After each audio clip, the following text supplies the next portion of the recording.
The November wind carved through Fifth Avenue like a blade, sharp enough to make even the most hardened New Yorkers pull their collars tight. Inside Olympus, the crown jewel of Nikos Stavros' restaurant empire, warmth radiated from marble walls adorned with gold leaf moldings and crystal chandeliers that cast fractured light across white tablecloths. The dinner rush had ended an hour ago, leaving only the soft clinking of silverware being sorted and the low murmur of staff preparing for close. Nikos stood at the bar, a glass of metaxa untouched before him, his dark eyes scanning the room with the practiced vigilance of a man who had survived 3 decades by noticing what others missed. At 38, he carried himself with the kind of authority that didn't need announcement. Broad shoulders filling out a tailored Tom Ford suit, the top 2 buttons of his black silk shirt undone to reveal the edge of intricate ink that crawled up his neck, a permanent reminder of debts paid and wars won. His hair, jet black and slicked back in the classic manner of old Athenian nobility, caught the light as he turned his head. On his wrist, a Patek Philippe caught the chandelier's glow, and a gold signet ring bearing his family crest pressed into his right hand as he drummed his fingers against the mahogany.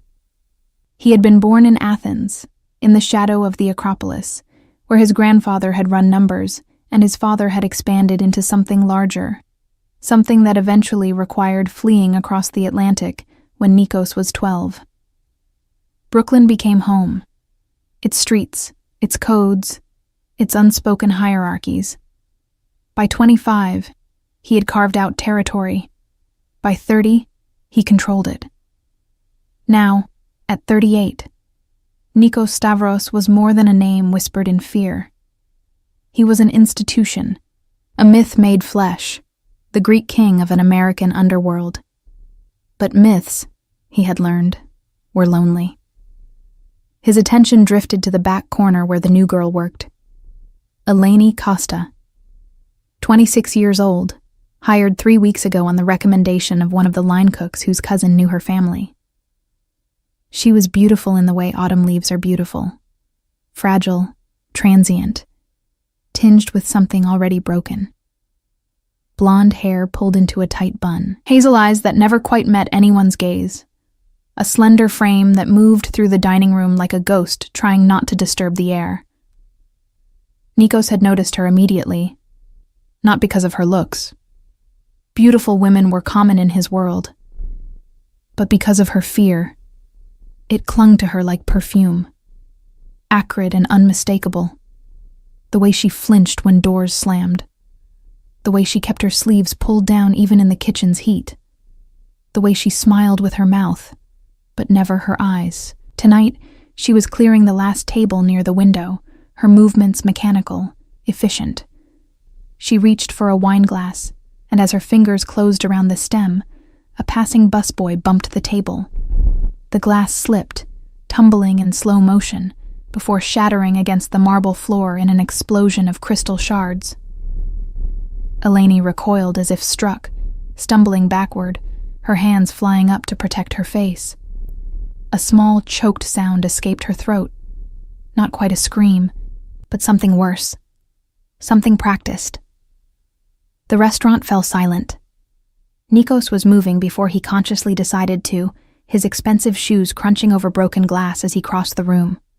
The other staff froze, watching their boss approach the trembling girl with an intensity that made the air feel electric. Eleni. His voice was low, controlled, the Greek accent still present after all these years. Look at me. She shook her head, blonde strands escaping her bun, her whole body rigid with terror. I'm sorry, she whispered in English, then switched to Greek, the words tumbling out in a desperate rush.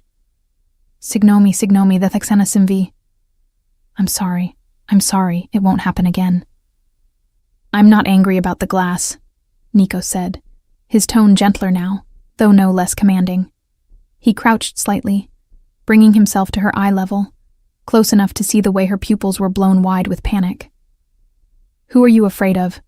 Her lips trembled. She opened her mouth, closed it, opened it again. The other staff had the good sense to find tasks elsewhere, melting into the kitchen and back offices, leaving only the two of them in the dining room's fading light. "If I speak," Eleni finally whispered, her voice barely audible, still in Greek, "he'll hurt me again." The words hung in the air like a verdict. Nikos felt something cold and sharp settle in his chest. Not quite anger, not yet, but the prelude to it. The gathering storm. He had built his empire on violence when necessary, yes, but also on a code. Women and children were not touched. Innocents were not harmed. These were not suggestions. They were law, carved into the foundation of everything he controlled. He straightened to his full height, his expression hardening into something that had made grown men weep. When he spoke, it was with the absolute certainty of a man who had never failed to keep a promise. "Tell me who did it." 4 words. Simple. Final. Eleni looked up at him then. Really looked. Her hazel eyes searching his face for something. Permission, maybe, or protection. Or perhaps just proof that the world could contain men who didn't destroy everything they touched. Whatever she found there must have been enough, because she drew a shaking breath and whispered a name. Marcus Delano. He's a police officer. Narcotics Division. Nikos's jaw tightened. He knew the name. Everyone in his world knew that name. Delano was a cancer, a cop who used his badge as a weapon and his connections as a shield, rumored to be involved in everything from evidence tampering to the trafficking networks that Nikos had been working to dismantle for the past 2 years. The man was untouchable, or so the streets said. The streets were wrong. "Come with me," Nikos said, offering his hand. Eleni stared at it, at the gold ring, the visible edge of dark ink on his wrist, the strength in those fingers that could both build empires and tear them down. After a long moment, she placed her small, trembling hand in his. And with that simple touch, both their fates were sealed. The apartment Nikos took her to wasn't his primary residence. That penthouse in Tribeca was too exposed, too well known to both allies and enemies. Instead, he brought Eleni to a safe house in the financial district, a 19th floor corner unit with bulletproof windows and a security system that would make the Secret Service envious. The interior was sparse but comfortable. Cream-colored walls, minimalist furniture, a kitchen stocked for extended stays, and a view of the Manhattan skyline that looked like a circuit board of lights against the night. Eleni stood in the center of the living room, her arms wrapped around herself, still wearing her work uniform, black pants and a white button-down that was 2 sizes too large, probably borrowed or bought secondhand. In the apartment's soft lighting, Nikos could finally see what the restaurant's ambiance had hidden. A purple bruise that disappeared beneath her collar, the slightly swollen quality of her left cheekbone, the way she held her right arm as if protecting broken ribs. Rage moved through him like lava, slow and inevitable. "There are 2 bedrooms," he said, his voice carefully neutral as he removed his suit jacket and draped it over a chair. The movement revealed more of the tattoos that covered his arms and chest, a labyrinth of Greek symbols, Orthodox crosses, and names of the fallen written in elegant script. "The one on the right is yours. I'll take the left. The kitchen is fully stocked. If you need anything, clothes, medicine, anything, write it down and I'll have it delivered."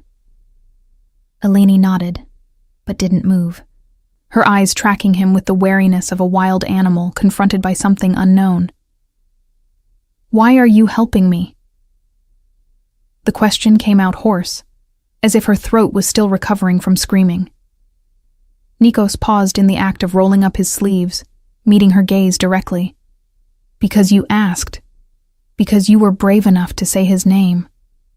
He finished with the cuffs and moved to the kitchen, pouring 2 glasses of water from the filtered pitcher in the refrigerator. He handed her one. "And because men like Marcus Delano don't get to exist in my city." "Your city?" A ghost of something, maybe defiance, maybe humor, flickered across her face. "I thought this was everyone's city." You haven't been here long enough to understand how things work. He leaned against the counter, the water glass dwarfed by his large hands. New York has many kings. I'm just one of them. But my kingdom has rules, and rule number 1 is simple. The strong don't prey on the weak. When they do, they answer to me. She took a small sip of water, her throat working as she swallowed. He said if I ever told anyone, he'd kill my parents. They live in Astoria, above the bakery on Ditmars Boulevard. He knows where they sleep, what time my father opens the shop, which window my mother likes to sit by in the afternoon. Her voice cracked. He has people watching them. Not anymore. Nikos pulled out his phone, typing a quick message. As of 10 minutes ago, your parents have protection. 2 of my best men are outside their building right now, and 2 more will arrive within the hour. Delano's watchers will find themselves suddenly unemployed, permanently. Eleni's eyes widened. You can do that? Just like that? I can do a lot of things. He pocketed the phone. The question is, are you ready for what comes next? Because once I start dismantling Marcus Delano, there's no going back. He'll realize you talked. He'll realize I'm coming. And he'll do everything in his power to hurt you before I finish him. She was quiet for a long time, staring into her water glass as if it held answers. When she finally looked up, something had shifted in her expression. The fear was still there, but beneath it lay a foundation of steel that Nikos recognized, because he had forged the same steel in himself decades ago, in the Brooklyn streets where weakness meant death. I'm ready, she said. Tell me what I need to do. Over the next 3 days, the safe house became a war room. Nikos brought in his most trusted advisors, Andreas, his second in command, a bear of a man with a scar bisecting his left eyebrow, Sophia, his intelligence specialist, who could hack into anything with a power source, and Father Dmitri, an Orthodox priest who served as both spiritual counsel and surprising tactical genius, having survived the Yugoslav wars before immigrating to America. They gathered around the dining table, laptops and documents spreading across its surface like a paper infection. Eleni sat in the corner, wrapped in one of Nikos's hoodies. It hung on her like a dress, watching as the people who ran Brooklyn's underworld plotted the downfall of a corrupt cop. Delano's involved in 3 major operations, Sophia announced, her fingers flying across her keyboard as lines of code scrolled across the screen. Human trafficking through Port Newark, using compromised NYPD evidence lockers to move product for the Bratva, and running protection rackets on immigrant-owned businesses in Queens and the Bronx. He's got the protection of his precinct captain, who's got the protection of someone higher up. Haven't cracked that yet. The trafficking is the priority, Nikos said, his finger tracing a route on the map spread before him. That's the operation I've been trying to infiltrate for 2 years. If Delano is the enforcement arm, taking him down might reveal the entire network. Andreas grunted his agreement. Problem is, he's smart, never uses his own phone for business, never meets contacts in person if he can help it, and he's paranoid enough to sweep for bugs weekly. We've tried getting close before. Lost 2 good men in the attempt. Father Dmitri, looking incongruous in his black cassock amid the tactical discussion, stroked his long gray beard thoughtfully. Perhaps we're thinking about this wrong. We don't need to catch him in the act. We need to make him think he's already caught. Fear makes men careless. Nikos turned to Eleni. Tell me everything. How you met, how it started, when it changed.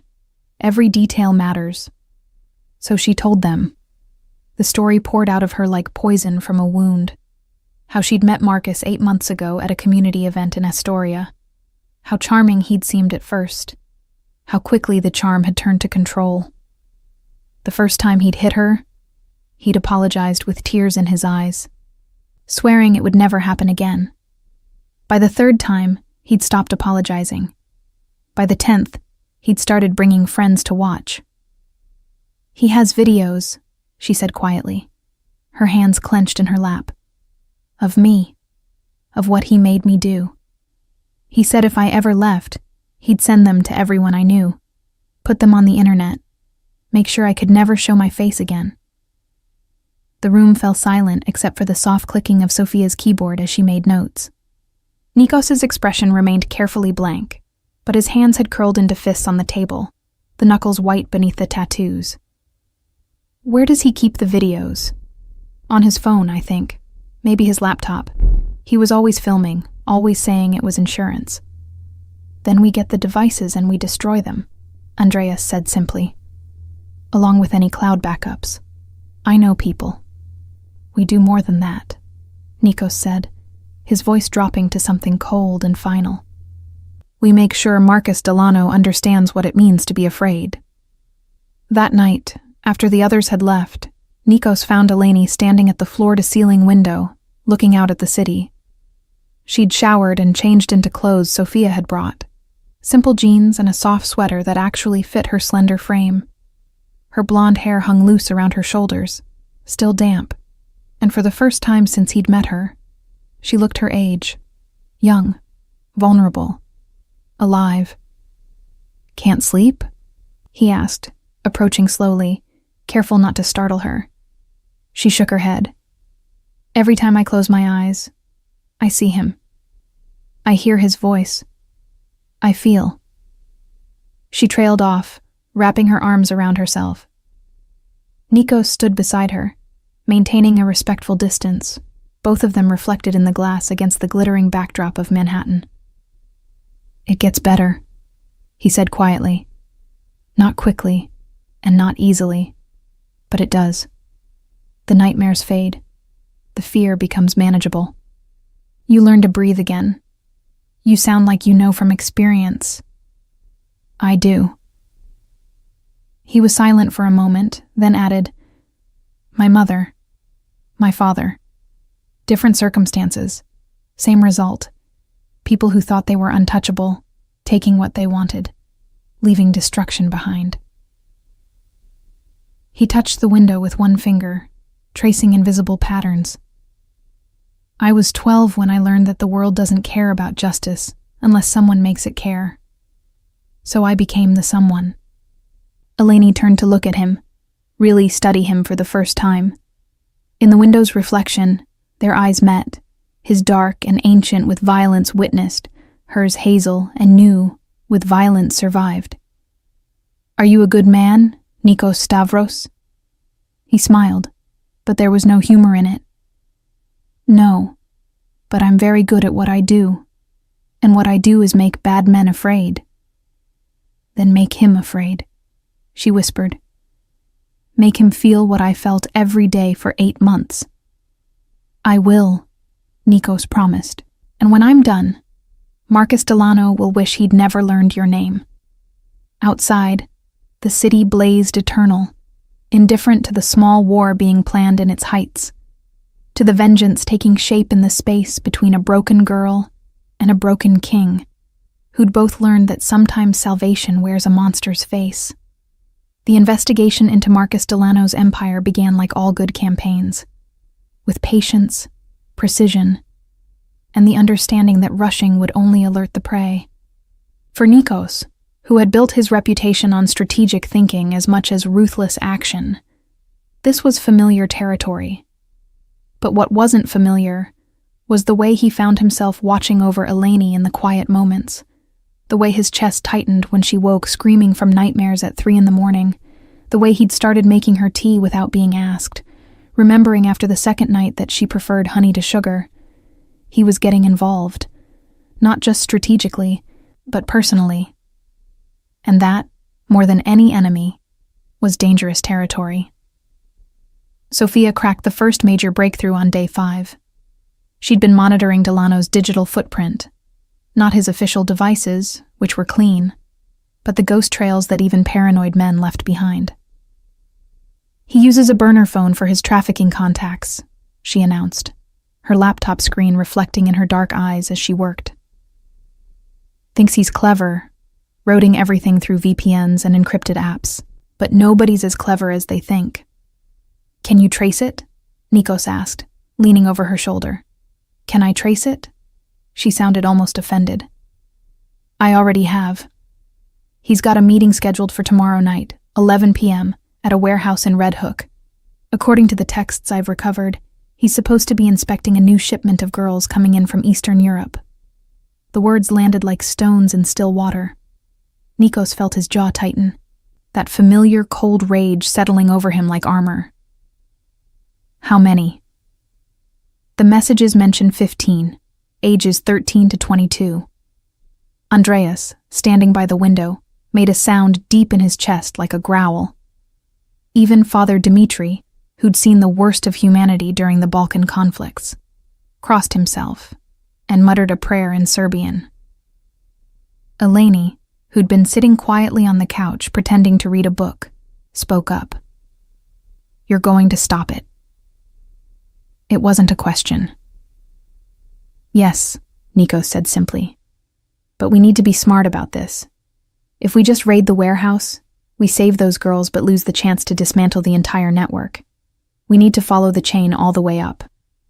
Let him think the delivery went through, Sophia suggested, her fingers already flying across the keys. I can fake the confirmation texts, make it seem like the girls were picked up and distributed. Then we track where he thinks they went and find his buyers. And the actual girls? Eleni's voice was sharp, cutting through the tactical discussion. While you're playing spy games, what happens to them? Nikos met her eyes. We get them out first, quietly, before Delano ever arrives. Then we stage the scene to make it look like the pickup happened as planned. The girls go to a safe location. I have contacts with federal agencies who specialize in this, people I trust. They'll be cared for, protected, given asylum if they want it. Why do you have contacts with federal agencies? Eleni asked, suspicion evident in her tone. I thought people in your position avoided law enforcement. Most do, Nikos acknowledged, but I'm not most people. I have an understanding with certain individuals in certain departments. They look the other way on my business ventures that don't hurt anyone, and I provide them with information on operations that do. Like trafficking rings. Like corrupt cops who've forgotten which side they're supposed to be on. Andreas snorted. Tell her the real reason, boss. Tell her about Elena. Something flickered across Nikos's face. Pain, old and scarred, but not quite healed. He was silent for a long moment before speaking. I had a sister. Elena. 3 years younger than me. Beautiful, smart, wanted to be a doctor. He paused, his hand unconsciously moving to a spot on his chest where Eleni knew, from glimpses when he'd rolled up his sleeves, he had a name tattooed over his heart. When she was 17, she was taken, grabbed off the street in Astoria on her way home from school. The men who took her were part of a trafficking ring connected to a corrupt INS official who targeted immigrant families, knowing we wouldn't go to the police. Eleni's breath caught. What happened? I found her 3 days later, or what was left of her. His voice was flat, emotionless in the way that meant the emotion was too big to express. We got her to a hospital, but the damage was done. She survived physically, mentally. He shook his head. She moved to Greece 6 years ago, lives in a monastery on Crete. She doesn't talk. Doesn't leave her room most days. She's alive, but the girl she was died in that warehouse. The safe house fell silent. Even Sophia had stopped typing. So no, Nikos continued, his dark eyes boring into Eleni's. We don't play games with the girls in that warehouse. We get them out first, always. Then, we burn down the men who put them there. That night, Nikos assembled a team. Not his usual enforcers, but specialists. People who could move silently, who knew how to extract hostages without alerting guards, who'd done this kind of work in worse places than Red Hook warehouses. He briefed them in the safe house's living room, while Eleni watched from the kitchen, absorbing every detail. 6 guards on site, Andreas reported, studying blueprints spread across the coffee table. 4 outside, 2 inside. They're expecting Delano at 11, but the girls arrived this afternoon, being held in the back section, manifested as machine parts through a shell company with ties to the Odessa mob. Odessa, Father Dmitri mused. That means Gregor Volkov is involved. He controls Port Newark's eastern dock operations. We've known Volkov's dirty for years, Nikos said. But he's protected by the same political machine that shields Delano. Taking down this operation gives us leverage on both. What about the girls? One of the specialists asked, a lean woman named Katya, who'd once been Spetsnaz. After extraction, where do they go? I have a place, Nikos said. A facility in Westchester, run by a non-profit I fund anonymously. Medical care, legal services, trauma counseling, education. They stay as long as they need. Get help processing asylum claims, job training when they're ready. No one's pressured to leave. No one's forced to testify if they're not comfortable. Katya nodded approvingly. You've done this before. Too many times, Nikos admitted. But never enough. There's always another warehouse, another shipment, another Marcus Delano thinking he can do whatever he wants because he has a badge. The operation went smoothly, too smoothly, which should have been Nikos's first warning that something was wrong. His team infiltrated the warehouse at 9 p.m., 2 hours before Delano's scheduled arrival. The guards were neutralized with precision, alive but unconscious, cable-tied and stashed in a maintenance closet. The girls were found exactly where intelligence suggested, locked in a converted storage room that smelled of rust and fear. Katya led the extraction while Nikos stayed back to coordinate, watching through body camera feeds as 15 terrified young women were guided out into waiting vans. Medical personnel were ready, translators for 6 different languages, blankets and water and patient hands that didn't grab. But when Sophia checked her intercepts, her face went pale. Problem. Big problem. What? Nikos's attention snapped to her. Delano changed his plans. He's not coming at 11. He's coming now. And he's bringing friends. I'm reading 6 vehicles. At least 20 men, maybe more. They're 3 minutes out. The warehouse was supposed to be empty by then, staged to look like a successful pickup. But half the girls were still in the vans, and his team was still on site. If Delano arrived now, it would be a massacre. Get everyone out, Nikos ordered into his comms, already moving toward the door of the safe house. Katya, you have 2 minutes to clear the area. Leave the guards, leave the staging. Just get those girls safe. Where are you going? Eleni's voice cut through the organized chaos. He paused, one hand on the doorknob, and looked back at her. The girl who'd been afraid to break a wine glass now stood with her chin raised, fear in her eyes, but determination in the set of her jaw. I'm going to buy them time. Then I'm coming with you. Absolutely not. He knows my voice, she insisted. He knows how I sound when I'm scared. If you need to delay him, to make him think everything's normal, you need me. Every instinct Nikos possessed screamed at him to refuse, to lock her in the safe house and go alone. But she was right, and they both knew it. Time was a luxury they didn't have. Stay behind me, he finally said. Do exactly what I tell you, when I tell you. And if I say run, you run. Understood?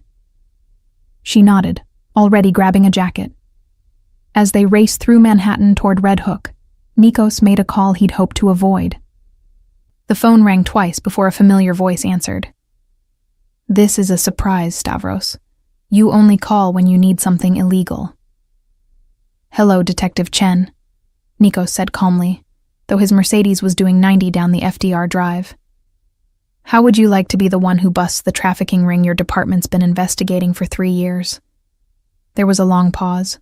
I'm listening. Red Hook, Pier 41, Warehouse 7. Marcus Delano is about to walk into what he thinks is a trafficking pickup. 15 victims already safe. But he's bringing 20 armed men, and some of my people are still on site getting the last civilians clear. I need SWAT. I need them now, and I need them to come in quiet until I give you the signal. And in exchange? In exchange, I hand you Delano, Gregor Volkov, and everyone connected to this operation. Full evidence packages, testimony from victims, financial records that Sofia's been compiling for months. Everything you need to make this stick in court. Another pause. I'll have units rolling in 5 minutes. But Stavros, if this is a setup... It's not. Check your secure email in 30 seconds. Sofia's sending you the proof now. He ended the call and glanced at Eleni in the passenger seat. She was pale but steady, her hands clasped in her lap. Last chance to stay in the car when we arrive. Not a chance, she said quietly. They reached the warehouse district as Delano's convoy was pulling up. 6 black SUVs that screamed either law enforcement or organized crime, which in this case amounted to the same thing. Nikos parked his Mercedes in the shadows between buildings, killing the engine and pulling Eleni down below the dashboard. "Listen to me very carefully," he said, his voice low and urgent. "In about 90 seconds, my people will be clear, and SWAT will have the perimeter surrounded. But Delano's going to go inside first, expecting to find his shipment. When he realizes something's wrong, he'll either run or start shooting. I need you to call him. Tell him you're inside. Tell him you're scared. Tell him you ran from me, and you need help. Draw him deeper into the warehouse, away from the exits." "You want me to use his abuse against him?" Eleni said, understanding immediately. "You want me to pretend I'm still his victim?" "Yes. And I hate asking you to do it, but it might be the only way to get him isolated enough for law enforcement to take him without casualties." She was quiet for a moment, staring at the warehouse where, days ago, 15 girls had been held in exactly the kind of hell she'd escaped. Then she pulled out her phone, the same one Delano had given her, that Sofia had cloned and monitored, and dialed his number. It rang 3 times. Then his voice, smooth and cruel, filled the car's interior on speakerphone.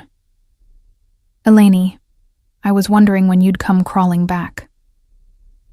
Nikos watched her face as she answered, watched her transform into the frightened woman Delano expected, and felt something crack in his chest at how easily she could slip back into that role, how much practice she'd had pretending to be smaller than she was. "Marcus, please," she whispered, her voice breaking perfectly. "I'm sorry. I'm so sorry. I made a mistake. He found me, the man from the restaurant. He brought me here and locked me in, but I got away." "Where?"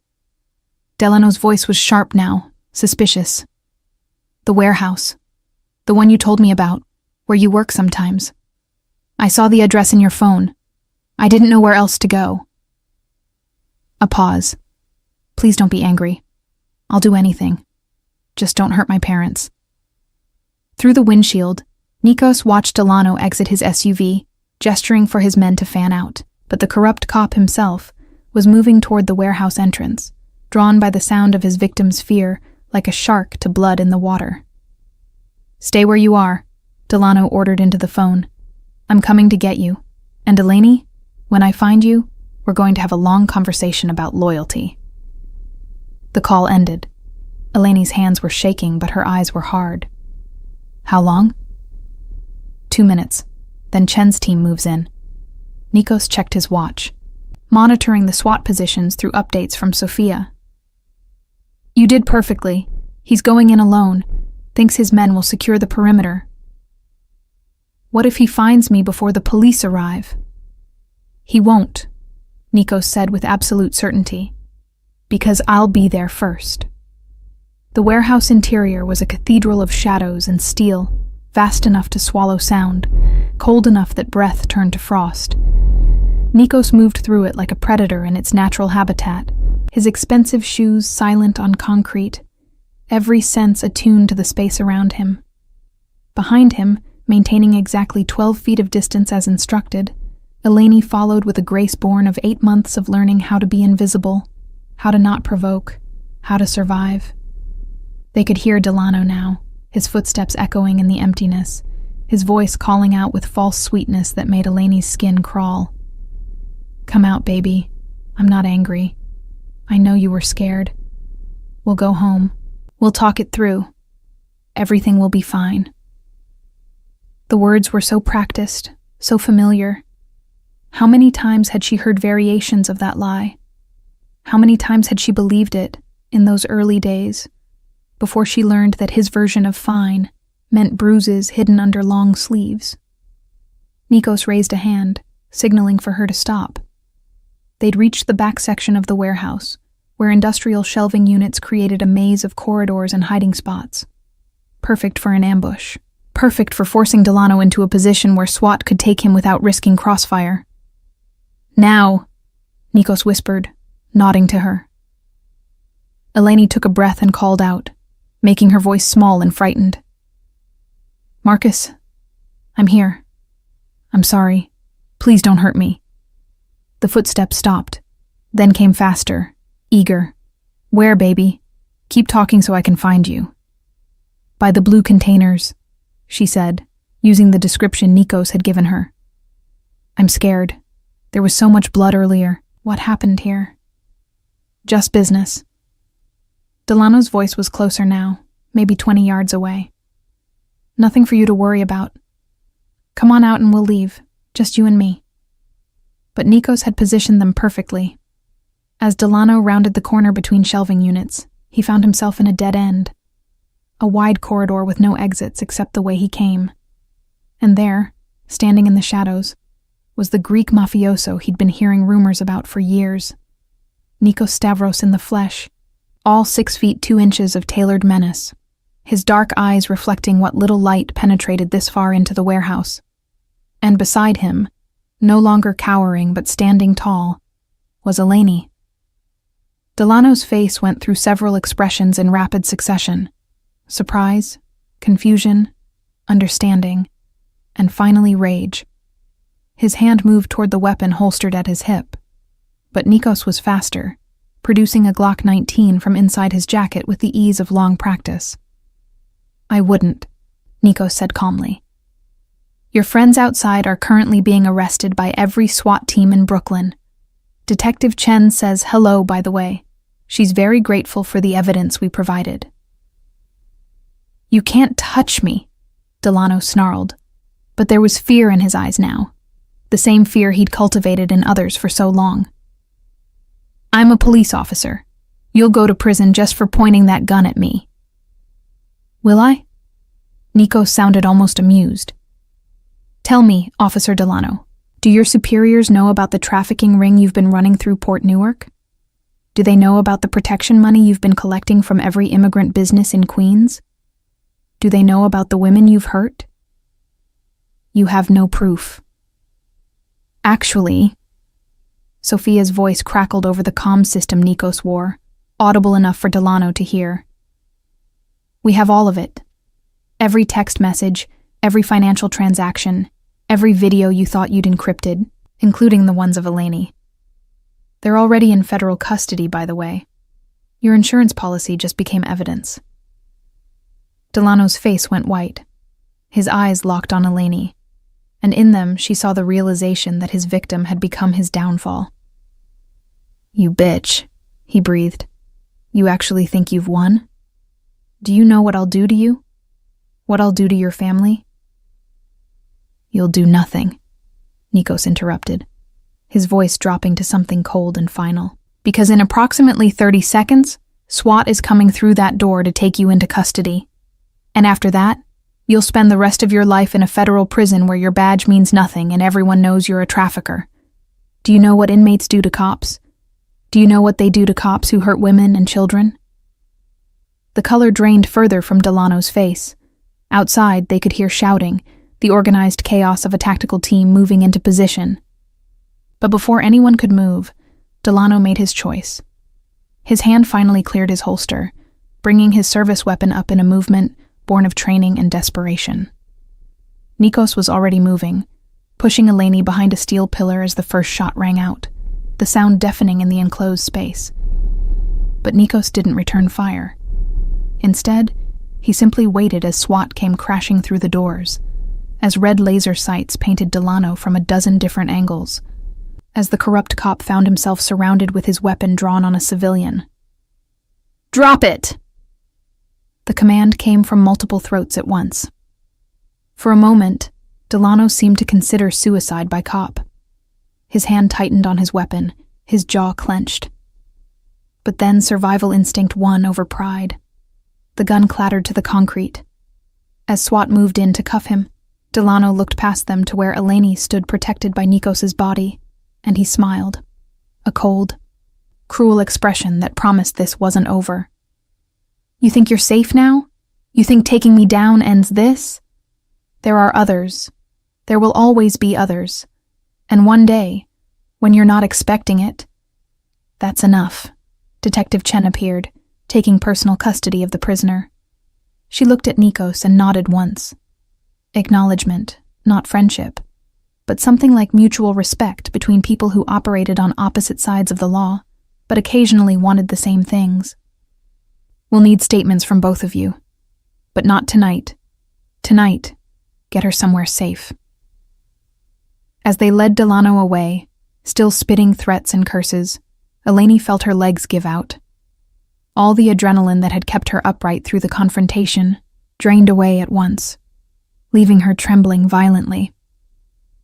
She would have collapsed if Nikos hadn't caught her, his arms strong and steady as he lowered them both to the floor, letting her shake against his chest while he murmured something in Greek. Old words, probably a prayer, maybe a promise. "It's done," he said when she could breathe again. "He can't hurt you anymore." "But he was right," she whispered. "There are others. The men he worked with, the people who protected him, the network he was part of.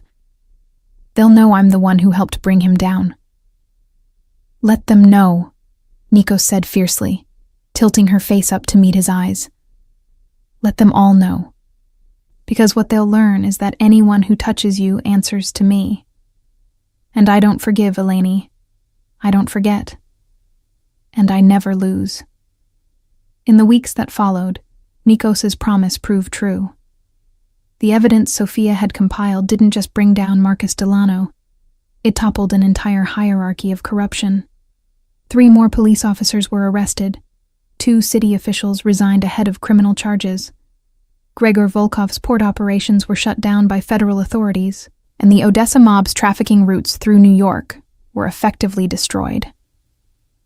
The 15 girls rescued from the warehouse were safe in Westchester, beginning the long process of healing. Several had already agreed to testify, knowing they had protection not just from law enforcement, but from the shadowy figure who'd orchestrated their rescue. But for Eleni, the victory felt hollow. She was safe, yes. Free, yes. Her parents were protected. Delano was in custody. The videos that had been used to control her were destroyed. By every measure, she should have been celebrating.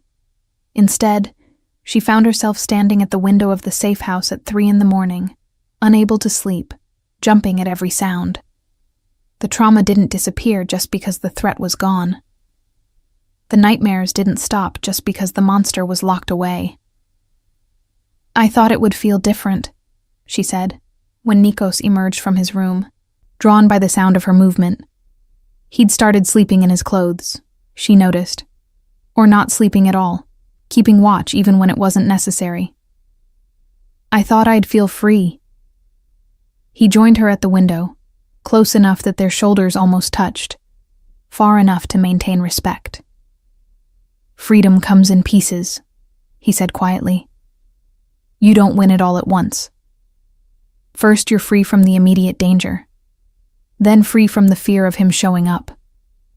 Then free from the nightmares, from the flinching, from the voice in your head that sounds like his voice. It takes time." "How much time?" "As much as you need. There's no schedule for healing." She turned to look at him. Really look at him. This man who'd become her protector, her avenger, her unexpected ally. In the city lights filtering through the window, she could see the scars on his knuckles, the permanent tension in his jaw, the weight of violence carried in his eyes. "Who protects you, Nikos? Who gives you the time you need?" The question seemed to surprise him. For a long moment he didn't answer, just stared out at Manhattan, as if it held answers written in the patterns of its lights. Finally, he said, "I don't get protected. I'm the one who protects. That's the role I chose." "That's not a role," Eleni said softly. "That's a prison. Just a different kind than mine." Something flickered across his face. Recognition, maybe, or pain, or the acknowledgement of a truth he'd been avoiding for years. Before he could respond, his phone buzzed. He pulled it out, frowning at the screen. "What is it?" Eleni asked. "Message from Chen. Delano made bail." The words hit like a physical blow. Eleni felt her breath stop, her chest tightening with resurgent fear. "How? You said he'd stay in custody. You said—" "Someone with serious money and connections posted it," Nikos interrupted, his voice tight with controlled fury. "Someone who doesn't want him talking. Which means either they're going to try to get him out of the country, or—" He didn't finish the sentence, but he didn't need to. "Or they're going to kill him," Eleni finished, "to keep him quiet about who else is involved." Yes. Nikos was already moving, gathering his jacket, checking his weapon. "Which means we have maybe 12 hours before he disappears one way or another. I need to find him first." "Why?" The question stopped him. Why does it matter? Whether he runs or dies, either way he's gone. Either way, I'm safe. Nikos turned back to her, his dark eyes intense. "Because he's the key to everyone else. Because if he disappears, the people who protected him, the ones higher up the chain, they walk away clean.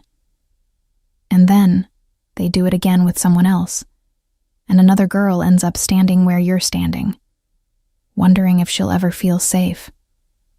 He paused. "And because if he runs, there's always the chance he comes back. I don't leave loose ends, Eleni, not when they threaten people I care about." The last words hung in the air between them, neither quite acknowledging what he'd just admitted. "Then I'm coming with you," she said. "No. You need me. If you're going to find him, you need someone who knows how he thinks, where he'd go, who he'd turn to. I lived with him for 8 months, Nikos. I know his patterns." She stepped closer, her voice steady despite the fear coursing through her. "Besides, you said I'm free. Let me prove it. Let me choose to hunt him instead of hiding from him." Nikos studied her face, seeing the determination there, the steel core that had been there all along beneath the fear. Making a decision he knew he'd probably regret. He nodded. "Get dressed," he said. "We leave in 5 minutes. And Eleni? Stay close to me. Whatever happens out there, whatever we find, you stay close." As she hurried to her room to change, Nikos made a series of calls, to Andreas, to Sophia, to contacts scattered throughout the 5 boroughs. He was assembling his pieces, preparing for the hunt. But in the back of his mind, a truth was crystallizing that he'd been trying to ignore for weeks. He wasn't just protecting Eleni anymore. Somewhere in the late-night conversations, the shared silences, the way she'd stood brave when he needed her to, he'd started caring. Really caring. The kind of caring that made a man reckless, that made him take chances he shouldn't take, that made him forget the cardinal rule of his business. Never get emotionally involved. But it was too late for that warning. He was already involved, already invested in a way that went far beyond professional protection. And as he watched her emerge from the bedroom wearing jeans and a dark jacket, her blonde hair pulled back, her hazel eyes clear and focused, he realized something that should have terrified him, but somehow didn't. He was falling for her. For this survivor who'd become a fighter, this victim who'd become a partner, for the woman brave enough to face her abuser one more time if it meant stopping him forever. Outside, dawn was beginning to break over Manhattan, painting the sky in shades of amber and rose. It should have been beautiful. Instead, it felt like a countdown, somewhere out there, Marcus Delano was free and dangerous, and the hunt was about to begin. They found Delano's first safe house by mid-morning, a rent-controlled apartment in Washington Heights, registered under a dead man's name. Sophia had tracked it through utility payments that showed usage patterns inconsistent with the official tenant's supposed death date 3 years earlier. It was the kind of detail only someone with her obsessive attention to digital trails would notice. The thread that, when pulled, unraveled the whole tapestry. But when Nikos and Andreas breached the door, they found the apartment empty. Not just empty, sanitized. No furniture, no personal effects, nothing except the ghost of bleach smell and a burn mark in the middle of the floor where someone had recently destroyed documents. He was here, Andreas confirmed, running a finger along the windowsill and coming up with fresh dust. Left maybe an hour ago, still warm footprints in the carpet. Nikos stood in the center of the room, turning slowly, reading the space the way a priest reads scripture. Eleni watched him work from the doorway, seeing the intelligence behind his reputation, the reason he'd survived decades in a world where most men died young and violent. He's running, Nikos said finally. But he's not running smart. Look at this place. He burned papers instead of taking them. That means he either doesn't have time for proper document disposal, or he's panicked enough to make mistakes. Or both. Sophia's voice crackled through the comms everyone wore. I've got something. Checked his credit cards like you asked. All declined or frozen. No surprise there. But his lawyer made a cash withdrawal this morning. $20,000 from a Chase branch in Midtown. That's running money. And where would he go with $20,000 and a murder charge waiting for him? Andreas mused, moving to check the bathroom. Eleni spoke up from the doorway. Atlantic City. 3 heads turned toward her. He used to talk about it, she continued, stepping into the apartment properly. Said he had friends there from his Navy days, people who didn't ask questions. He'd disappear for weekends sometimes, come back with casino chips in his pockets, and that smile he got when he'd gotten away with something. She paused, remembering. He said once that if things ever went sideways, Atlantic City was where you went to become someone else. Nikos pulled out his phone, dialing. Sophia, check all Atlantic City-bound transportation. Buses, trains, car rentals. Flag anything matching his description. On it. But boss, if he's smart, he ditched his phone and he's paying cash. We might not. Wait. The sound of rapid typing. Got something. Bus depot security camera near Port Authority 20 minutes ago. Man matching Delano's build bought a ticket to Atlantic City under the name Michael Donovan. Paid cash. Bus doesn't leave for another 90 minutes. Which terminal? Nikos was already moving toward the door. South Wing, Gate 17. But Nikos, if you grab him in Port Authority, it's going to be messy. Too many civilians, too many cameras. NYPD will be all over you. We're not grabbing him there, Nikos said, his mind already working through scenarios. We let him get on the bus. Andreas, I need you to get ahead of that route. Take the turnpike, fast. Sophia, which stops does that bus make? Newark, Edison, then straight through to AC. The Edison stop, Nikos decided. Sophia, can you trigger a maintenance issue that forces the bus to make an extended stop there? Can I? Boss, that's a new level even for me. You're asking me to hack into New Jersey transit system and fake a mechanical problem. I'm asking you to do your job. A long pause, then a sigh. Give me 30 minutes. I'll make it happen. As they raced back to Nikos's Mercedes, Eleni felt the adrenaline from earlier returning, sharpening her senses, making every detail vivid. They were really doing this, hunting a man through 3 states, bending rules and breaking laws, all to ensure justice was served. It should have terrified her. Instead, it felt like reclaiming something she'd lost, some agency over her own story. The drive to Edison took 45 minutes with Nikos behind the wheel, the Mercedes eating up the turnpike with predatory speed. Andreas had already arrived, positioning himself and 2 other men at the rest stop, where Sofia would force the bus to pull in. Father Dimitri, improbably, was there too. His battered Honda Civic parked near the restrooms, the priest himself sitting on a bench reading a Bible, every inch the harmless old man. "The bus will arrive in 8 minutes, Sofia reported. "I've triggered a false engine warning that'll force a stop. The driver will need to run a manual diagnostic, which I've made intentionally confusing. Should buy you 30 minutes before they can continue." "And the cameras?" Nikos asked, pulling into a parking spot with clear sight lines to where the bus would stop, looping footage from yesterday. As far as anyone reviewing it will know, nothing interesting happened today. Eleni watched as Nikos transformed from the man she'd been sharing a safe house with into something else. A predator, yes, but also a general, a strategist, someone who saw 3 moves ahead and never made the first move until he knew how the last one would end. "When the bus stops," he said, checking his weapon one more time before sliding it into the holster concealed under his jacket. "Delano will either stay on board or make a run for it. If he stays, we wait until he disembarks at Atlantic City and take him there, where Sofia has friends in the local PD who owe us favors. If he runs, he'll run," Eleni interrupted. "He always runs when he's scared, and right now, he's terrified." She was right. When the bus pulled into the rest stop 10 minutes later, disgorging passengers for a bathroom break, Delano was the 3rd one off, and the moment his feet hit pavement, his body language changed.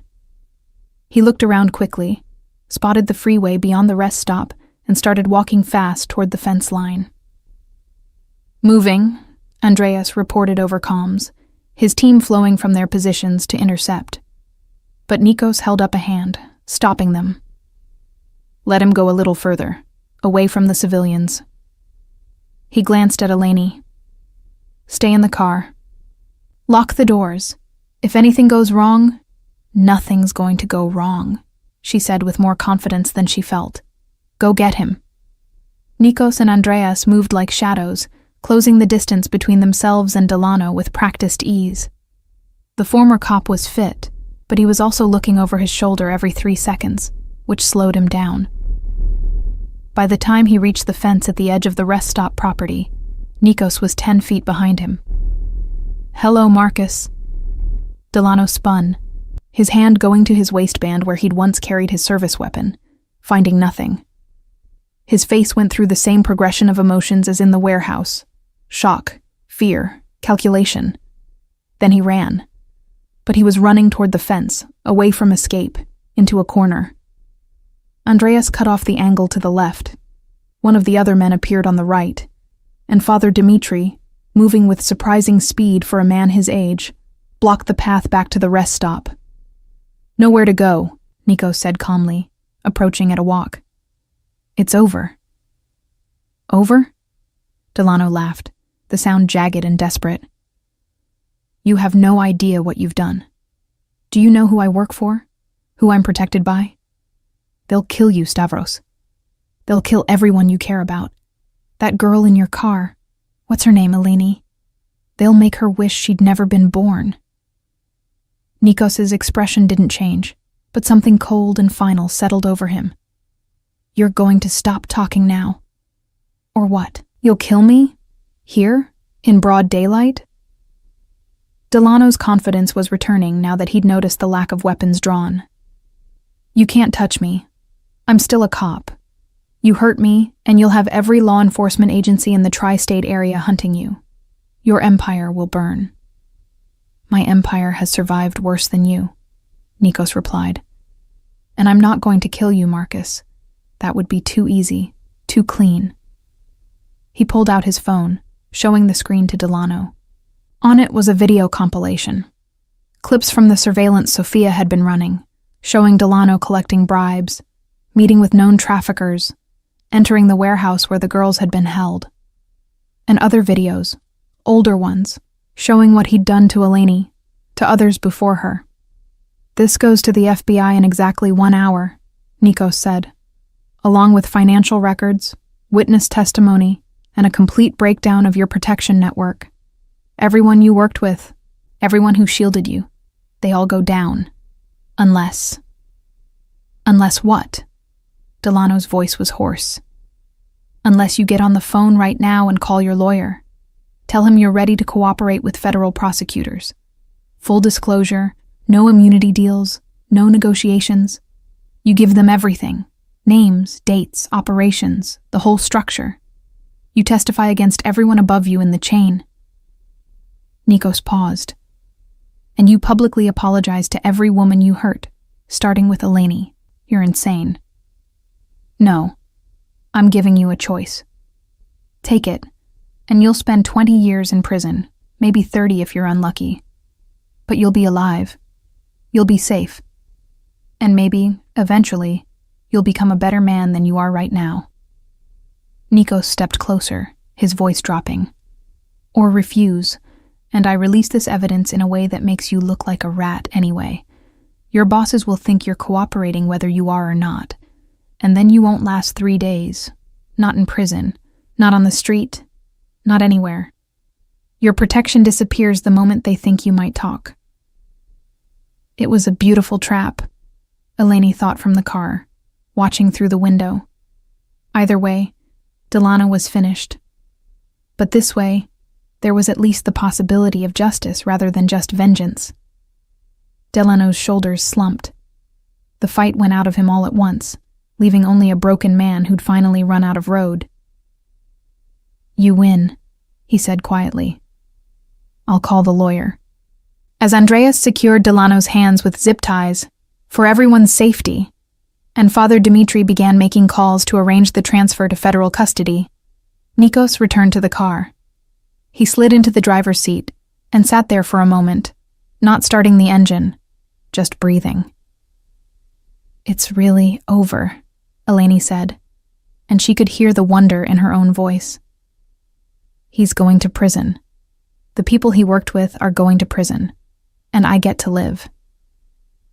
You get to live, Nikos agreed. He turned to look at her, and in his eyes she saw exhaustion and relief, and something else, something that made her breath catch. What will you do now? You're free, Eleni, really free. You can go anywhere, be anyone. The question hung in the air between them, weighted with implications neither was quite ready to examine. In the past few weeks, they'd built something in that safe house. A partnership, yes, but also a connection that went deeper than strategy and protection. Late-night conversations about childhood in Greece and Brooklyn, about dreams deferred and losses mourned. The comfortable silences that came from two people who understood survival. The moments when their hands would brush reaching for the same coffee pot. The way his face softened when she woke screaming, and he brought her tea without being asked. I don't know yet, she admitted. I spent so long just trying to survive. I forgot to think about what comes after survival. What I want? Who I want to be? She paused. What about you? What does Nikos Stavros do when he's not saving damsels in distress? He smiled at that, a real smile that reached his eyes. I was never very good at the quiet life, but lately, I've been thinking maybe it's time to try. I'm 38, Eleni. I've built an empire. I've won the wars that mattered. I've kept my family's honor alive in a new country. Maybe there's more to life than being the king of Brooklyn. Like what? Like... He hesitated, then seemed to make a decision. Like opening that restaurant I've always talked about. Not Olympus.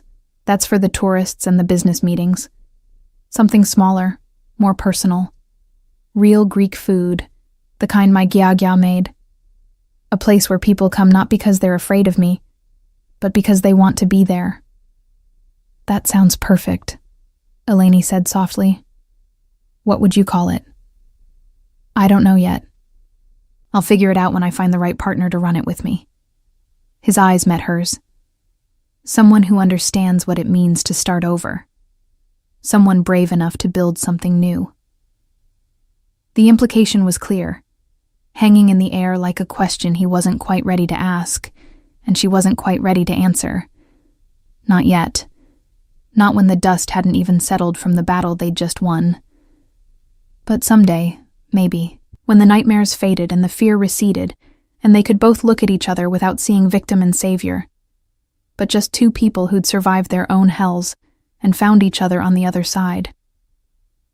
"I should get you back to Manhattan," Nikos said finally, starting the engine. "You've had a long day." "We both have." She settled into the seat, watching New Jersey scroll past. "Nikos, thank you. For everything. For believing me. For protecting me. For giving me a chance to fight back. I'll never forget." "Don't," he interrupted gently. "Don't thank me yet. We still have work to do. Depositions to give, trials to sit through. This isn't over. It's just beginning the next chapter. The boring part, with lawyers and courtrooms, and reliving trauma for juries. Will you be there?" The question came out smaller than she intended. "For the trials?" "Every day," he promised. "I don't abandon people I care about, Eleni. Not when things get difficult. Not ever." The drive back to Manhattan took longer than the drive out, traffic thickening as they approached the city. But Eleni didn't mind. She watched Nikos drive, his hands steady on the wheel, his profile sharp against the setting sun, and thought about second chances. About how sometimes salvation came from the most unexpected places. About how the man the whole city feared had turned out to be the one who made her feel safe. 3 months later, Marcus Delano stood in federal court and pleaded guilty to 43 counts, including trafficking, bribery, assault, and corruption. His testimony brought down 7 other police officers, 2 city officials, and exposed connections to trafficking networks operating in 12 states. The judge sentenced him to 40 years without possibility of parole. Eleni attended every day of the trial, sitting in the gallery with Nikos beside her. And every day, when Delano's eyes found hers, she met them steadily, without fear, without flinching. The girl who'd whispered, "If I speak, he'll hurt me again," was gone. In her place was a woman who'd spoken, who'd survived, who'd won. Spring came to New York with the apologetic enthusiasm of a guest who knows they're late to the party. By April, the brutal winter that had defined the early months of the year had finally loosened its grip, giving way to warming temperatures and the kind of soft rain that washed the city clean. In Cobble Hill, Brooklyn, on a corner where Smith Street met Warren, a new cafe was preparing to open. The sign above the door read, Ilios, in elegant gold letters, the Greek word for sun. Through the wide windows, passers-by could see exposed brick walls painted a warm terracotta, wooden tables and chairs that looked vintage but were carefully chosen for comfort, and hanging plants that created a small garden atmosphere. The menu board behind the counter promised traditional Greek coffee, homemade pastries, and lunch options that read like a love letter to Mediterranean home cooking. Eleni stood in the center of her cafe, a paint-smudged bandana holding back her blonde hair, surveying her kingdom. 6 months ago, she'd been a girl who couldn't break a wine glass without having a panic attack. Now she was a business owner, her name on a lease, her vision taking physical form in wood and brick, and the scent of fresh bread from the ovens being installed in the back. The transformation hadn't been easy or linear. There had been setbacks. Nights when the nightmares returned and she woke up screaming, days when a stranger's voice or footsteps would send her spiraling into panic attacks that left her shaking for hours. The trial had been its own special hell, having to recount every detail of the abuse, while Delano's lawyers tried to paint her as a willing participant, a vindictive ex-lover, anything but what she was, a survivor. But she'd had help. Therapy twice a week with a trauma specialist who didn't flinch at the worst of her stories. Support groups with other survivors who understood in ways no one else could.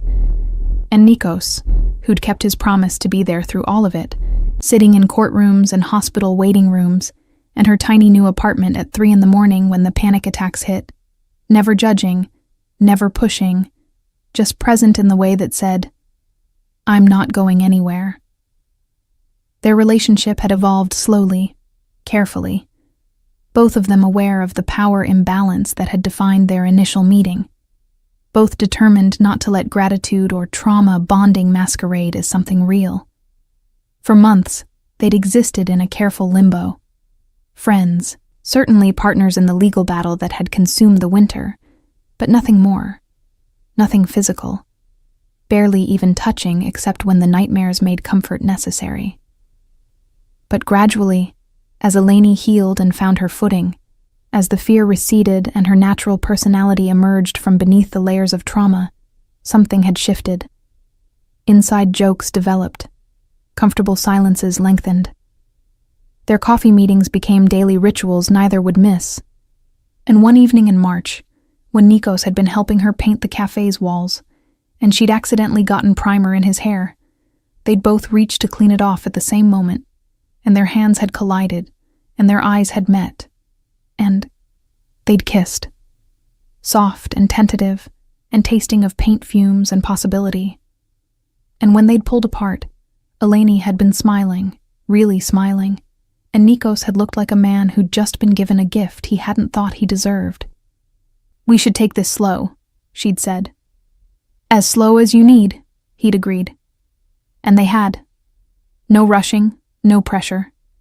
Just the careful building of something real between two people who'd both learned that the quick and passionate often burned out, but the slow and steady could last forever. Now, on the eve of Ilios's opening, Eleni heard the cafe's door open and turned to see Nikos entering with 2 cups from the coffee shop down the street. Their ritual for the past month, since Ilios's machines weren't operational yet.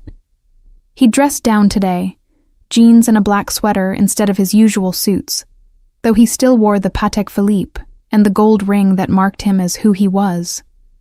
The tattoos on his neck were fully visible, no longer hidden beneath dress shirt collars. In the months since Delano's arrest, Nikos had been quietly stepping back from the more violent aspects of his business, delegating to Andreas and others, focusing instead on the legitimate enterprises that had always existed alongside the shadow operations. It turned out the King of Brooklyn was just as good at running restaurants and real estate developments as he'd been at running the streets. "Coffee delivery," he announced, handing her a cup. "Your usual, way too much sugar and a shot of vanilla that would make any Greek grandmother weep." "Yaya would understand," Eleni replied, using the affectionate Greek term for grandmother. "She'd want me happy, and this makes me happy." She took a sip and gestured around the cafe. "What do you think? Are we ready?" Nikos made a show of inspecting everything. The arranged tables, the menu board, the small shelf of Greek products for sale near the register. "I think," he said slowly, "that you've created something special here. Something real. I'm proud of you, Eleni." The word settled over her like a blessing. "I couldn't have done it without you. The loan, the contractors, No," he interrupted gently. "You could have done all of this without me. Maybe it would have taken longer. Maybe the path would have been different. But you would have gotten here. The strength was always yours, Eleni. I just helped you remember it." She set down her coffee and moved to stand in front of him, close enough that she had to tilt her head back to meet his eyes. At 26, she'd finally grown into herself, no longer the frightened girl in too large clothes, but a woman who knew her own worth, who'd faced down her demons and won. "You saved my life," she said simply. "That night in Olympus when I broke that glass, if you hadn't noticed, if you hadn't cared, I'd probably be dead by now. Delano would have killed me eventually. He was getting worse, more violent. It was only a matter of time." Nikos's hand came up to cup her face, his thumb gently stroking her cheekbone where the bruises had once been. "And you saved mine," he said quietly. "I was drowning in violence, in the business, in being the person everyone feared. I'd forgotten there was another way to be strong. You reminded me. You showed me that the real power isn't in making people afraid. It's in making them feel safe. They stood like that for a long moment, the cafe quiet around them, spring rain pattering against the windows. Outside, Brooklyn moved at its usual frenetic pace, but in here, in this space Eleni had created, there was peace. "I love you," Eleni said, the words coming easier than she'd expected. "I know we said we'd take things slow, and I know there's probably a dozen reasons why this is complicated, but I love you, Nikos Stavros. Not because you saved me, not because I'm grateful, but because of who you are. Because you're kind underneath the reputation. Because you kept every promise you made. Because when I look at you, I see home." Nikos's eyes were suspiciously bright. For a man who'd made grown men weep with a look, he seemed to be having trouble with his own emotions. "I love you too," he managed. "I have for months. I was just waiting until you were ready to hear it without wondering if it was real or just some trauma response." He smiled. "You're sure?" "Because I come with a lot of baggage, Eleni. A past that's not pretty. A reputation that scares people. A life that's complicated in ways most people can't even imagine." "I'm sure," she said firmly. "Your past made you who you are, and who you are is someone I love. As for complicated, I think we're both pretty well versed in complicated at this point." He kissed her then, properly this time, not the tentative exploration from a month ago, but something deeper, more certain. A kiss that tasted like coffee, and promises, and the future they were building together, one careful day at a time. When they finally pulled apart, both slightly breathless, Eleni laughed. "So, about that restaurant you mentioned, the one you wanted to open with the right partner. What about it?" "Well, I know someone who's opening a cafe and might be interested in expanding. Maybe a dinner service? Traditional Greek cuisine, the kind your gyagya made? We could call it." She pretended to think. "I don't know. Maybe Stavros and Costa?" Nikos grinned, the expression transforming his usually serious face into something younger, lighter. "Partnership has a nice ring to it. Though I have to warn you, my gyagya's recipes are legendary. We'd have a line around the block." "Good," Eleni said. "Let them line up. We'll feed them good food and strong coffee, and remind them that Brooklyn's not just about the hustle. It's about community, family, taking care of your own." Over the next few months, that vision became reality. Ilios opened to immediate success, with lines forming before dawn for Eleni's fresh-baked koulouri and strong Greek coffee. The evening service that Nikos helped develop drew a different crowd, neighborhood regulars mixed with adventurous foodies willing to brave Cobble Hill for authentic moussaka and slow-roasted lamb. But what made Ilios special wasn't just the food, it was the atmosphere, the feeling that you'd walked into someone's home rather than a commercial establishment. It was the way Eleni remembered regular customers' names and orders, the way Nikos could be found most mornings at the corner table by the window, laptop open, running his legitimate business empire while keeping a protective eye on the cafe and the woman who owned it.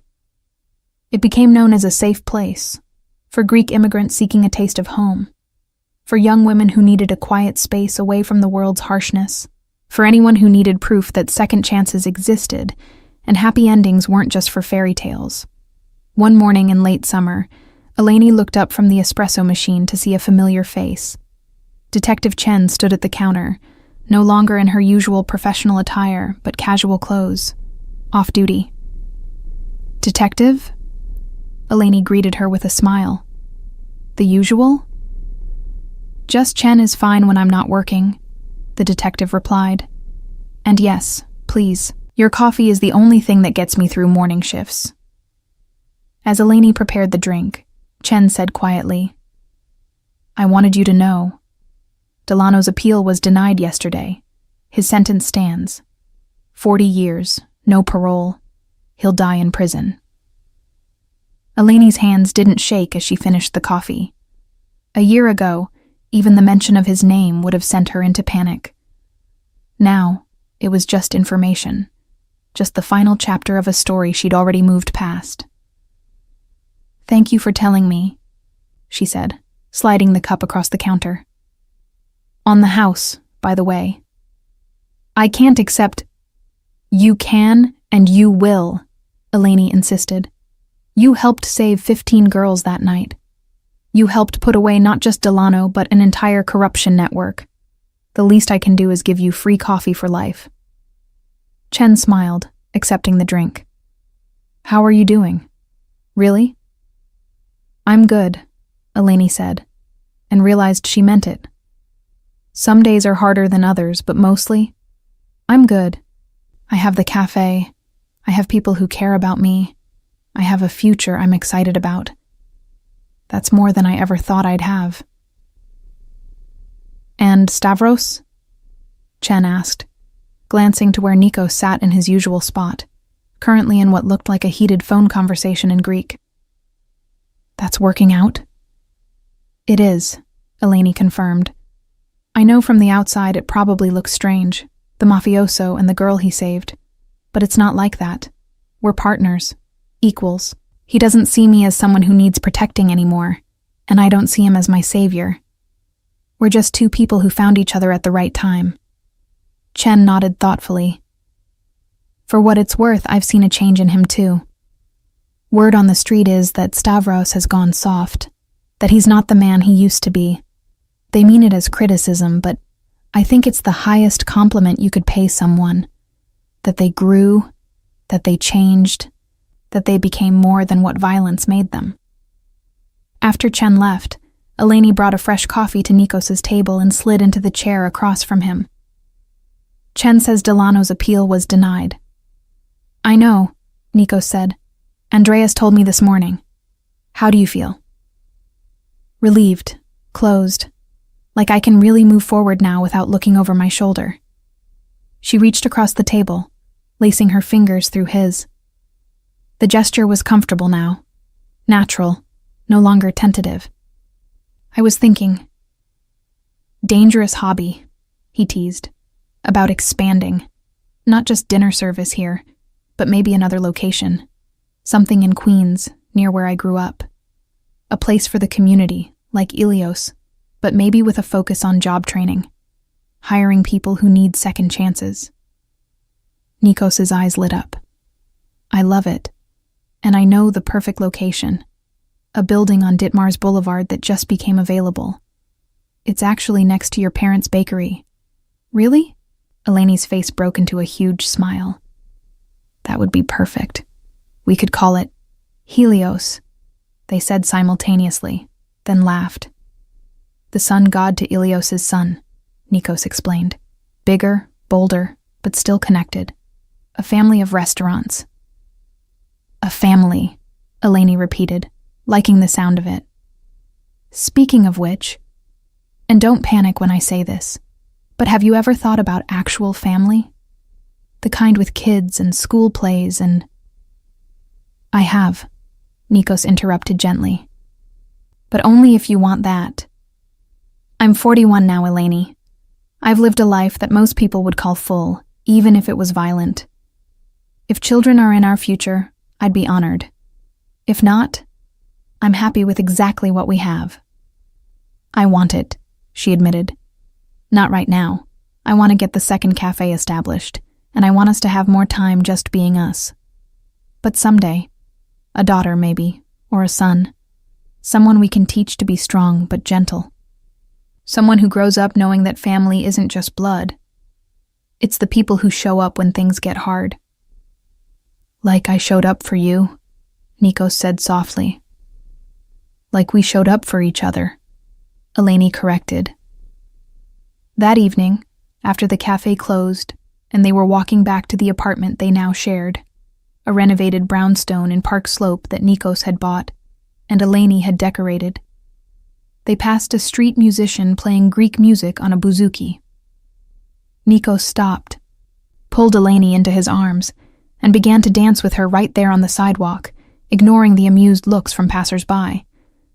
"What are you doing?" Eleni laughed, letting him lead her in the steps of a traditional Kalamatianos. "Living," he said simply. Dancing with the woman I love on a beautiful Brooklyn evening.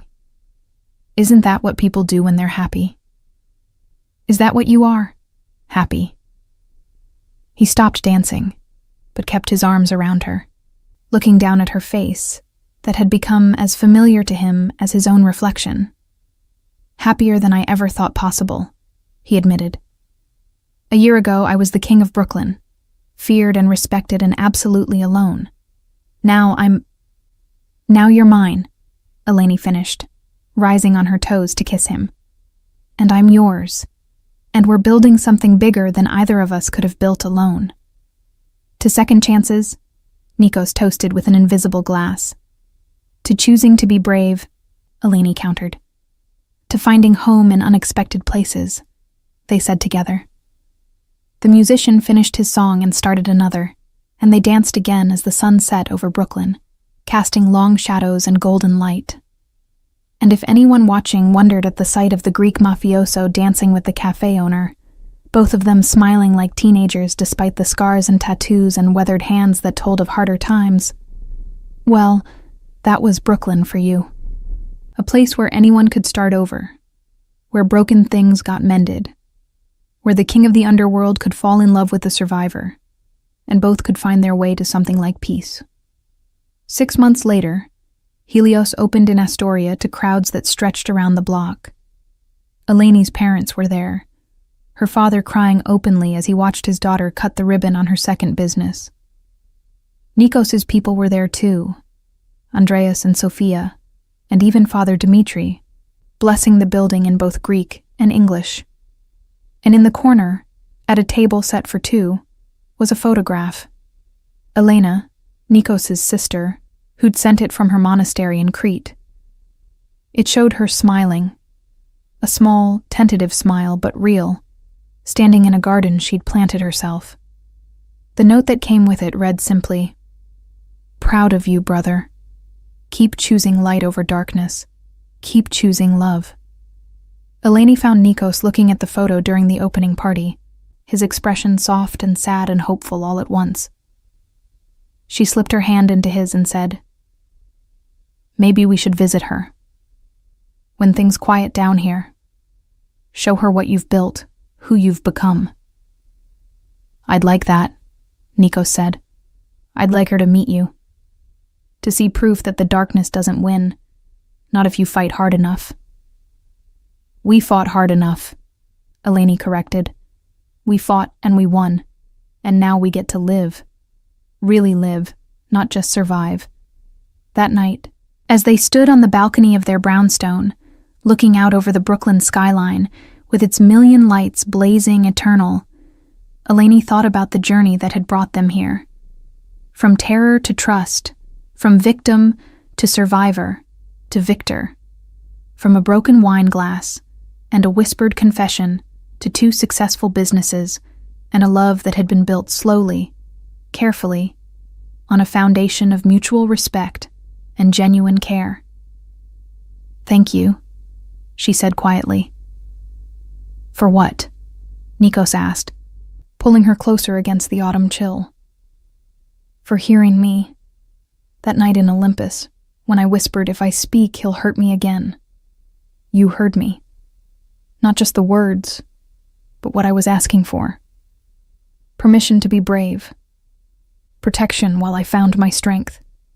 And you gave me that without asking for anything in return."